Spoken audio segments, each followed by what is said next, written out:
Presidente Emílio Médici foi o presidente mais sanguinário da ditadura militar no Brasil. Eu sou o professor José da Costa, o canal é História em um Instante. Médici, Emílio Médici, foi o presidente e ditador mais sanguinário da história do Brasil. Governou entre 1979 até 1969 a 1974. Aliás, o ano em que eu nasci, 74. Então, temos aí cerca de 5 anos do governo do Emílio Médici. Quando o Costa e Silva ele faleceu, eu tenho já um vídeo aqui sobre o Costa e Silva, tela final, playlists presidentes do Brasil. Ele, na verdade, ele teve um derrame antes de falecer e não pôde levar adiante o governo do Brasil e deveria assumir o Pedro Aleixo. Aqui no História do Brasil, o Boris Fausto diz o seguinte: em agosto de 69, 1969, Costa e Silva foi vítima de um derrame que o deixou paralisado. Os ministros militares decidiram substituí-lo, violando a regra constitucional que apontava como substituto o vice Pedro Aleixo. Então Pedro Aleixo deveria assumir, mas os militares, mais uma vez, aí pisaram na democracia e, dizendo-se protetores da lei, pisaram na lei. Fizeram aí o golpe dentro do golpe. E o Emílio Médici assume o governo. Primeiro uma junta militar, passa mais ou menos 2 meses, e depois o governo Médici assume. Emílio Médici eleito indiretamente pelo Congresso. As eleições eram indiretas, não eram diretas, a democracia foi, como nós já vimos, pisada, foi um golpe militar, não foi uma revolução, porque foi tirado um presidente legitimamente eleito, o Jango, e foi colocado os militares aí no poder. Uma mudança de governo de forma abrupta e à força. Isso é um golpe. O Médici foi o mais carrasco e terrível e sanguinário de todos os presidentes do regime militar. Era gaúcho, descendente de italiano por parte de linha paterna, segundo aqui o Boris Fausto, no seu livro História do Brasil. Fica também a indicação do livro Presidente do Brasil, do Rodrigo Viseu. Então era gaúcho, não era muito afeito ao poder, mas foi aí chefe do SNI, Serviço Nacional de Informações, e também foi chefe da AMAN durante muito tempo, um bom tempo, Academia Militar das Agulhas Negras. O Emílio Médici tinha como seu ministro da Fazenda o Delfim Neto e o Orlando Geisel, o ministro do Exército. E, segundo Boris Fausto, ele delegou poderes. Não era aquele indivíduo que centralizava o poder, mas delegava poderes, mas delegando poderes de modo a fazer a sua vontade, arbitrária. O Médici governou no contexto da Copa do Mundo de 1970, o tricampeonato do Brasil, Pelé, Garrincha, etc., foram, sem dúvida, grandes jogadores. E foi na sua época que surgiu aquela música 90 milhões de ação, pra frente Brasil, salve a seleção, porque era uma propaganda do governo Médici, do governo ditatorial, que o Brasil estava crescendo, que o Brasil estava unido, embora o crescimento, segundo ele, o povo anda mal. O Brasil, a economia vai indo bem, mas o povo anda mal. Era um crescimento com base em aumento de impostos e arroxo salarial. Aliás, a política dos militares, né?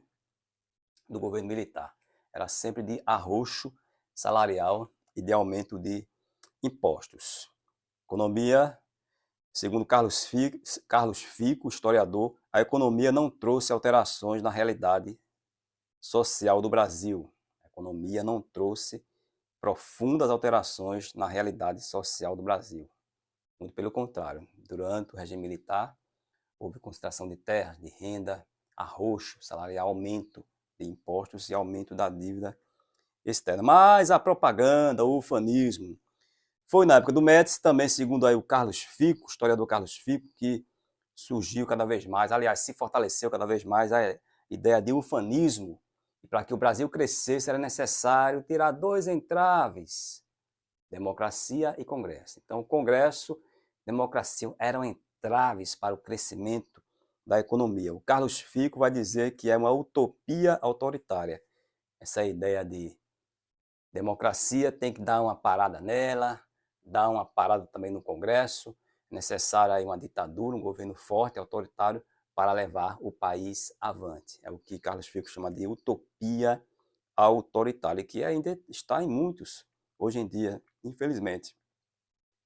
Foi no governo do Carlos Médici também que cresceu a repressão, morte do Lamarca, 71,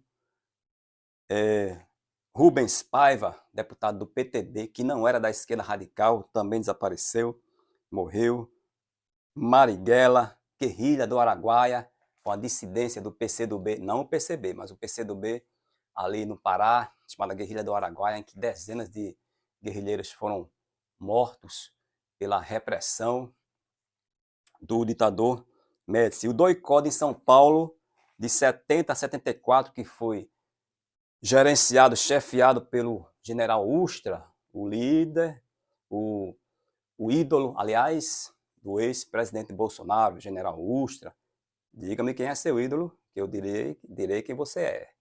Então, o general Ustra governou ali o doicode 70 a 74. Em São Paulo era um centro de torturas. Milhares passaram pelo doicode e dezenas morreram. Chefiado aí pelo general Ustra, dezenas morreram. E, segundo o general Ustra, era necessária a repressão, mas ele esqueceu, segundo Carlos Fico, o seguinte, que a função do Estado é guardar a lei.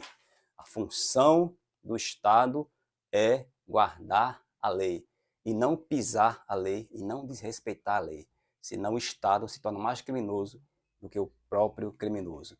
Infelizmente, durante o governo Médici, o Estado aí não guardou a lei, mas pisou a lei em nome de combater determinada criminalidade ou fantasma do comunismo, torturou, matou e dezenas desapareceram. Segundo Carlos Fico, abre aspas, existem pessoas que têm a imagem de que a ditadura teve um lado bom.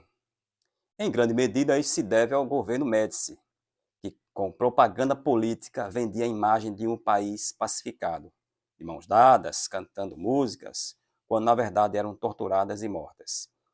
Foi terrível, não apenas por ter sido uma ditadura, mas por ter vendido como seu exato oposto. Esta imagem está presente entre pessoas ingênuas e entre pessoas ilustradas, até os dias de hoje. Em 1985, faleceu o general Médici, o mais sanguinário de todos os ditadores do governo militar. Compartilhe o vídeo, coloque o vídeo para frente do canal História em um Instante, se inscreva no canal, ajude o canal a crescer, compartilhando o vídeo, fazendo comentário, ativando o sininho e ajudando o canal do professor José da Costa. Vem para cá que você vai estudar história sem invenção, mas com interpretação, sem negacionismo. A gente se vê no próximo vídeo. Até lá!